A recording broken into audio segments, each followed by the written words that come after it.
Le président russe Vladimir Poutine a célébré Noël dans un cadre empreint de symbolisme, entouré de familles et de vétérans militaires.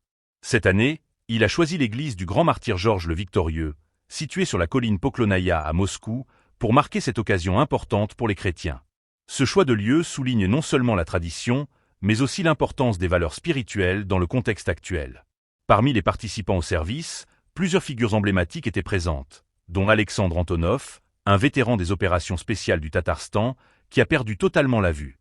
Ce moment fort a également vu la présence d'Ivan Bagrov, un participant d'une précédente rencontre avec le président, qui a amené sa nièce de 8 ans, témoignant ainsi de la continuité des liens intergénérationnels dans la célébration des valeurs nationales. Des jeunes comme Ariana Baranovskaya, membre du premier mouvement de Briansk, et sa mère ont également partagé ce moment, renforçant la présence des jeunes dans la célébration. Avec le président, les familles d'Ivan Boldirev et Kirill Lozinchukov, participant au programme Le Temps des Héros, ont également eu l'honneur de célébrer ce Noël. La famille de Tesia Leonova, une écolière de la région de Moscou dont le rêve a été réalisé grâce à l'initiative L'Arbre au souhait, a été invitée à se joindre à cette célébration, illustrant l'engagement de Poutine envers les aspirations des jeunes. Un moment particulièrement touchant a été la présence de Platon Medvedkov, un jeune de 10 ans, qui a organisé une action bénévole intitulée « Les enfants de Koursk aux enfants de Chebekino ».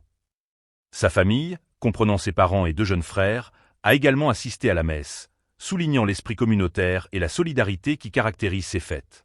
Ina Nomova, chef du quartier général du comité des familles des soldats de la patrie dans la région de Nizhny Novgorod, était également présente. Elle a été une confidente de Poutine lors des dernières élections présidentielles et a partagé ses préoccupations et ses espoirs pour les soldats en service. Zakhar Plokik, un écolier de 12 ans qui a eu l'occasion de déposer des fleurs au monument à Minine et Pojarsky aux côtés du président, était également présent.